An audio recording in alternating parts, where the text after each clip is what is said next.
25শে December বাড়ির সবাই মিলে বেরিয়ে পড়লাম পুরুলিয়ার উদ্দেশ্যে। সবাই বলতে শ্বশুর শাশুড়ি, বিট্টু আর আমি। পুরুলিয়ার রঘুনাথপুরে রয়েছে আমার কাকা শ্বশুরের বাড়ি।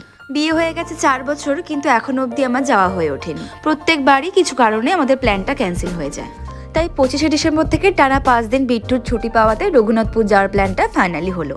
এখন যে বাড়িটা দেখাচ্ছি এটা আমার কাকা শ্বশুরের একমাত্র মেয়ে আর জামাই জুই দিদি আর তারকদার বাড়ি। এখানেই আমরা 5 দিন ছিলাম। খুব সুন্দর করে সাজানো গোছানো বাড়িটা, তাই একটু ভিডিও করতে ইচ্ছে হলো। এত সুন্দর বাড়ি যাদের, ওদের একটা ছোট্ট ইন্ট্রো দিয়ে দিই।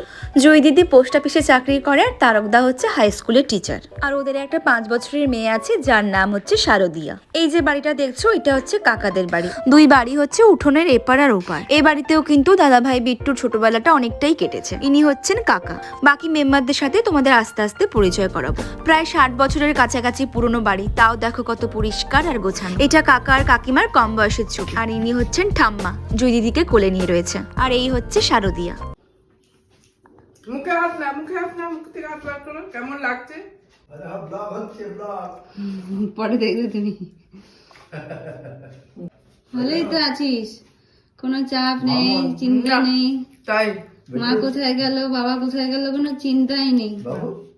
মামুন দেখো ব্লগ করছে। ওর একমাত্র চিন্তা আমি কোথাও চলে গেলে। ও, আর কেউ গেলেই ওর কোনো যায় আসে না। আমি নিয়ে চলে যাব। মামার সঙ্গে যাবে চুচুড়া? যাবে? বলো মামিকে, বলো বল বল, ওই দেখো আমার ছবি উঠছে, বল বল করে নামটা বলে দাও তো। বলে দে।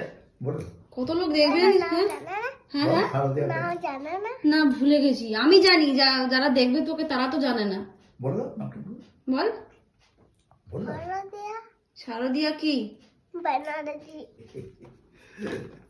পরিচয় হলো শারদিয়া, তার সাথে শারদিয়ার প্রাণের 2 লোক। বাড়ির উঠোনটা ভিডিও করতে করতে নজরটা গেল কুয়োর দিকে। এই কুয়োটা আগে খুব ব্যবহার হতো। এখানে কিন্তু প্রায় প্রত্যেক বাড়িতে এখনো কিন্তু কুয়ো রয়েছে। এই যে এইভাবে একসাথে পাশাপাশি বেড়ে চলেছে প্রাচীন ও নবীন 2 বাড়ি ও বাড়ির মানুষগুলো।